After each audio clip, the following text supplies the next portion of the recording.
امام حسن علیہ السلام کی ظاہری زندگی میں بی بی ام فرواہ نے ایک خواب دیکھا۔ بی بی خواب میں دیکھتی ہیں کہ امام حسن ایک خوبصورت پھول بی بی فرواہ کو دیتے ہیں اور پھر ایک طوفان اٹھتا ہے۔ امام حسن آنکھوں سے غائب ہو جاتے ہیں اور اس پھول سے خون ٹپکنے لگتا ہے۔ بی بی اتنے میں دیکھے کہ خواب میں وہ پھول بی بی کے ہاتھوں سے جا کے کسی صحرا میں گر جاتا ہے اور اس پھول کی پنکھڑیاں زمین پہ بکھر جاتی ہیں۔ اتنے میں آسمان سرخ ہونے لگتا ہے اور امام حسین اس پھول کے پتوں کو چنتے ہیں۔ بی بی ام فرواہ کی آنکھ کھلتی ہے، آپ زار و قطار روتی ہیں۔ امام حسن علیہ السلام نے جیسے ہی بی بی کو دلاسا دیا تو بی بی ام فرواہ نے خواب بیان کیا اور آپ فرماتے ہیں، اے ام فرواہ، ان قریب مجھے شہید کیا جائے گا اور میرے بھائی حسین پہ ایسی غربت آ جائے گی کہ اس کو بے جرم و خطا کربلا کی گرم زمین پہ قتل کیا جائے گا اور میرے اس معصوم بچے قاسم کی لاش کو صحرا میں پامال کیا جائے گا۔ پھر امام حسن فرماتے ہیں، اے فرواہ، ہماری اس قربانی کے بغیر اللہ کے دین کا بچنا ناممکن ہے۔ بی بی ام فرواہ فرماتی ہیں، اے امام وقت، اگر اللہ کے دین پہ مجھے اپنا قاسم قربان کرنا پڑے تو میں کبھی بھی پیچھے نہیں ہٹوں گی۔ بی بی ام فرواہ کے والد کا نام امراء القیس یمانی ہے، جو یمن کا بہت بڑا تاجر تھا اور جس نے امام علی علیہ السلام کے قدموں کو چوم کے اپنی تمام دولت امام علی علیہ السلام کے سپرد کی تھی۔ امام علی علیہ السلام نے ان کی 2 بیٹیوں میں برابر تقسیم کر کے ان کو مدینے میں ہی گھر بنا کے دیا تھا۔ پھر امراء القیس نے اپنی بڑی بیٹی بی بی سلمہ کی شادی امام حسن سے کرنے کی گزارش کی اور اپنی چھوٹی بیٹی رملہ امام حسین سے کروانے کی امام علی کے سامنے گزارش کی۔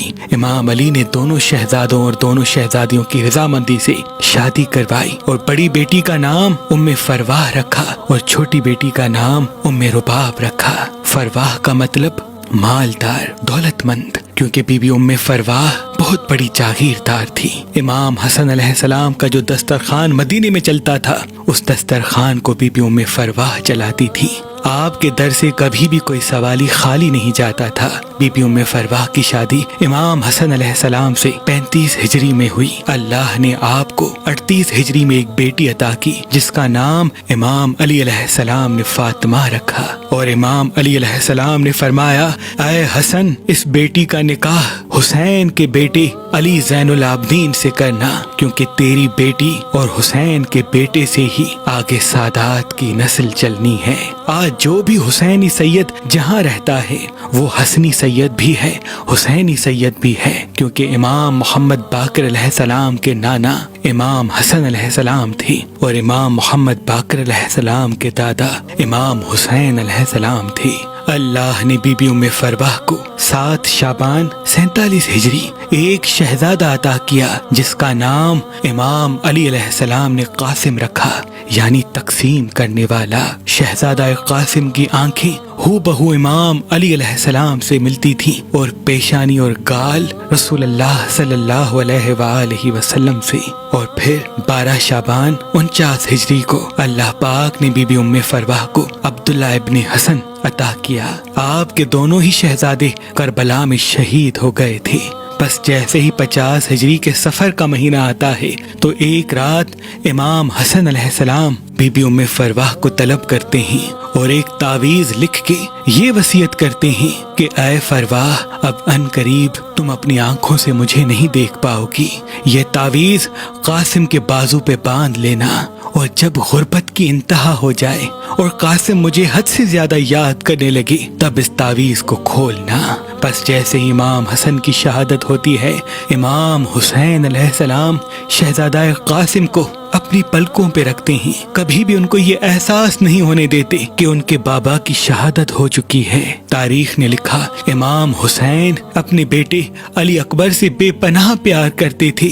آپ راتوں کو اٹھ کے علی اکبر کے چہرے کا بوسہ لیتے تھے کیونکہ آپ کی صورت رسول اللہ سے ملتی تھی۔ علی اکبر شہزادہ قاسم سے عمر میں 5 سال بڑے تھے، لیکن جب شہزادہ علی اکبر امام حسین کی گود میں ہوتے اور شہزادہ قاسم امام حسین کے قریب آتے تو آپ علی اکبر کو اپنی گود سے اٹھا کے شہزادہ قاسم کو اپنی گود میں لیتے تاکہ میرے بھتیجے کو کبھی بھی یتیمی کا احساس نہ ہو۔ بس دور بدلتا جاتا ہے، سادات پہ ظلم بڑھتا جاتا ہے، یہاں تک کہ سن 61 ہجری میں کربلا آ پہنچتے ہیں۔ جیسے ہی 10 محرم کا سورج طلوع ہوتا ہے، ہر کوئی جوان امام حسین کے پاس آ کے اجازت لیتا ہے اور شہادت کا جام پیتا جاتا ہے۔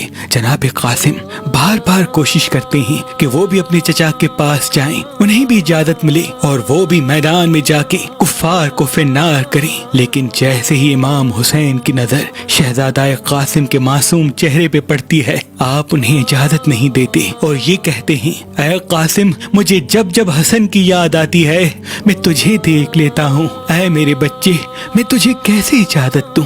تو میرے بھائی کی نشانی ہے۔ بس جناب قاسم زار و قطار روتے ہیں۔ بی بی ام فروا نے جیسے دیکھا کہ شہزادہ قاسم امام حسن کی شہادت کے بعد آج پہلی مرتبہ تنہا بیٹھے ہیں اور زار و قطار رو رہے ہیں، آپ قریب آتی ہیں اور فرماتی ہیں، اے میرے بچے، کیا بات ہے؟ شہزادہ قاسم پوری بات بتاتے ہیں کہ مجھے میرے چچا اجازت نہیں دیتے، مجھے بھی اللہ کے دین پہ قربان ہونا ہے۔ اتنے میں بی بی ام فروا کو امام حسن کی بات یاد آتی ہے۔ آپ جناب قاسم سے فرماتی ہیں، اے میرے بچے، تیرے بازو پہ ایک تعویذ بندھا ہے جو تیرے بابا نے لکھ کے دیا تھا کہ جب غربت کی انتہا آ جائے تو اس تعویذ کو کھول دینا، اللہ تمہاری مشکلات ختم کر دے گا۔ آج اس تعویذ کو کھول دے۔ بس دونوں ماں بیٹے امام حسن علیہ السلام کے تعویذ کو چوم کے کھولتے ہیں تو اس میں یہ لکھا ہوتا ہے، اے میرے بھائی حسین، اس میرے بچے کو بھی اجازت دے دو تاکہ یہ بھی اللہ کے دین پہ قربان ہو جائے۔ جیسے ہی جناب قاسم نے یہ پڑھا کہ یہ تعویذ تو امام حسین کے لیے امام حسن نے لکھا ہے، آپ دوڑتے ہوئے جاتے ہیں اور امام حسین کے قدموں پہ ہاتھ رکھ کے امام حسن کا تعویذ دیتے ہیں۔ امام حسین نے جیسے ہی تعویذ امام حسن دیکھا تو زار و قطار روتے ہیں اور فرماتے ہیں کہ حسن تو میرا بھی امام ہے، آج حسن کا حکم یہ میں کیسے ٹال سکتا ہوں؟ اے قاسم، جا اپنی ماں سے الوداع کہہ کے آ۔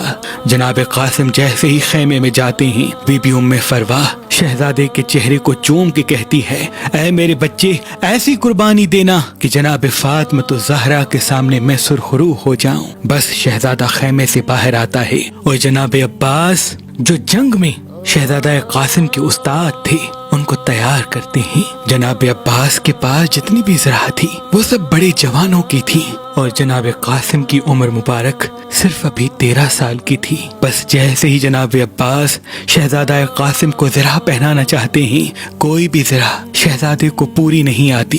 اتنے میں جناب قاسم کہتے ہیں، اے چچا عباس، میں زرہ کے بغیر لڑوں گا۔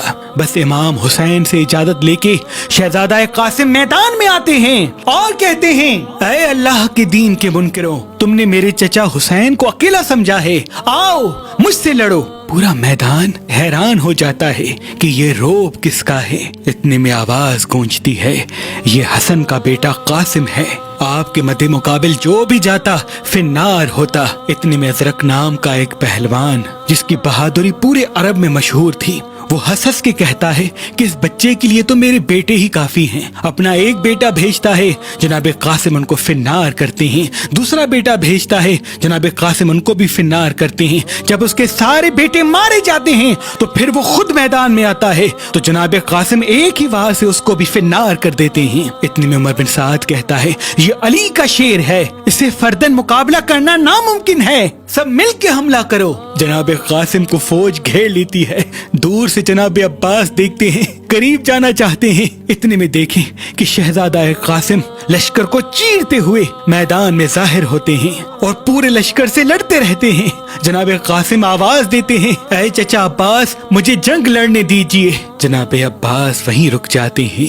عمر بن سعد حیران ہو جاتا ہے کہ یہ چھوٹا سا بچہ عرب کے بڑے بڑے بہادروں کو ایک ہی وار میں مار دیتا ہے۔ عمر بن سعد کہتا ہے، اس بچے کو چاروں طرف سے گھیر دو اور دور سے تیر مارتے رہو۔ 3000 کا لشکر پیچھے سے آتا ہے اور تیروں کی بارش ہوتی ہے۔ اتنے میں کوئی ظالم جناب قاسم کی پیٹھ میں نیزہ مارتا ہے۔ آپ گھوڑے کی زین سے زمین پہ آتے ہیں۔ جیسے ہی یہ منظر امام حسین نے دیکھا تو آپ سے نہ رہا گیا کہ ایک معصوم بچے کو پوری فوج مل کے مار رہی ہے۔ آپ اور جناب عباس دوڑ کے میدان میں آتے ہیں۔ اتنے میں مشرق کے گھوڑے مغرب کی طرف بھاگتے ہیں، مغرب کے گھوڑے مشرق کی طرف بھاگتے ہیں۔ جناب قاسم زمین پہ ہوتے ہیں اور گھوڑوں نے آپ کو پامال کرنا شروع کر دیا۔ کسی بھی شہید کی لاش زندہ پامال نہیں ہوئی، لیکن امام حسن کا غریب بیٹا کربلا کی زمین پہ پامال ہوتا گیا۔ امام حسین جیسے ہی میدان میں آتے ہیں تو دیکھتے ہیں کہیں جناب قاسم کا ہاتھ پڑا ہے، کہیں جناب قاسم کی ٹانگ رکھی ہوئی ہے، کہیں جناب قاسم کا سر پڑا ہے، کہیں جناب قاسم کے جسم کا گوشت بکھرا ہوا ہے۔ آپ اپنی ابا میں جناب قاسم کے جسم کو چنتے ہیں اور خیمے کی طرف بڑھنا شروع کرتے ہیں، اور وہاں بی بی ام فروا انتظار کر رہی ہوتی ہے کہ میرے بیٹے کی لاش آئے گی۔ امام حسین کو دور سے دیکھا، بی بی عرض کرنے لگی، اے امام وقت، میرے بچے کی لاش کہاں ہے؟ امام حسین جیسے ہی اپنی ابا بی بی ام فروا کو دیتے ہیں، آپ کھول کے دیکھ کے زارو قطار روتی ہیں اور فریاد بلند کرتی ہیں کہ اے اللہ، میرے بچے کا جسم تک باقی نہیں بچا۔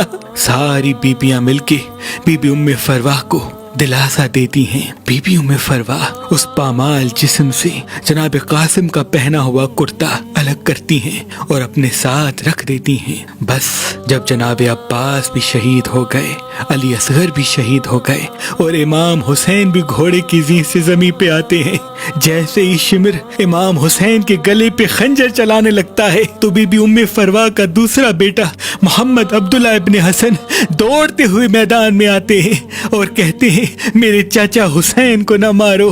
وہ بے رحم ظالم اس معصوم بچے کے سر کو بھی تن سے جدا کر دیتا ہے اور امام حسین کے سر کو کاٹ کے نیزے پہ بلند کر دیتا ہے۔ بس خیام جل جاتے ہیں، شام غریباں گزر جاتی ہے، بیبیاں قید ہو کے شام کی طرف جاتی ہیں، اور جب سالوں کے بعد رہائی ملتی ہے سب بیبیاں مدینے میں اپنے اپنے گھروں کی طرف واپس جاتی ہیں، لیکن بی بی ام فروا جنت البقیع میں آ کے اپنے آپ کو امام حسن کی قبر پہ گرا دیتی ہیں اور خون سے بھرا ہوا قاسم کا کرتا قبر امام حسن پہ رکھ کے کہتی ہیں، اے میرے مولا حسن، ہمارے بچے نے اسلام کے لیے ایسی قربانی دی ہے کہ اس کا جسم تک باقی نہیں بچا۔ سلام ہو شہزادہ قاسم پر، سلام ہو بی بی ام فروا پر، اور سلام ہو کربلا کی تمام ماؤں پر۔